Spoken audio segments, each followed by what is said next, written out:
Hello అండి, welcome back to my channel. యూజువల్గా ఏంటి అంటే మనకి జుట్టులో తెల్ల వెంట్రుకలు అనేది వస్తూ ఉంటాయి. ఏజ్తో సంబంధం ఉండదు. సో ఈ మధ్య ఎవరికైనా కూడా తెల్ల వెంట్రుకలు అనేది వస్తూ ఉంటాయి. అయితే ఏంటి అంటే తెల్ల వెంట్రుకలు వచ్చినప్పుడు చాలామంది హెన్నా వేసుకోవడం కానీ కలర్ పెట్టుకోవడం కానీ అలా చేస్తూ ఉంటారు. సో అలా అంటే మనం ఏదైనా అర్జెంటుగా ఫంక్షన్కి వెళ్ళాలి, ఇప్పుడు కలర్ వేసుకునే టైం లేదు, హెన్నా పెట్టుకునే టైం లేదు అని అనుకున్నప్పుడు ఏం చేద్దామంటే, ఇది కోన్ ఉంటుంది కదా, మనకి చేతికి మెహందీ పెట్టుకుంటాం కదా, సో ఈ కోన్ ఉంటుంది కదా, సో దీన్ని తీసుకొని ఇదిగో ఇది ఎక్కడైతే తెల్ల వెంట్రుకలు ఉంటాయో, నాకైతే ఫ్రంట్ వైపు వస్తున్నాయి ఈ మధ్య.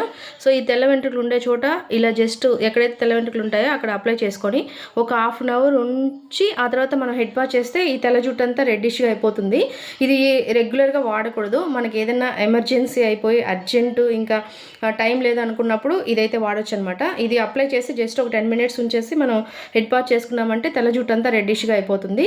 మనకి తెల్ల జుట్టు అనేది కనిపించకుండా ఉంటుందన్నమాట. జస్ట్ ఇది నేను ఫాలో అయ్యే టిప్పు. సో మీకు కూడా యూస్ అవుతుందని చెప్తున్నాను.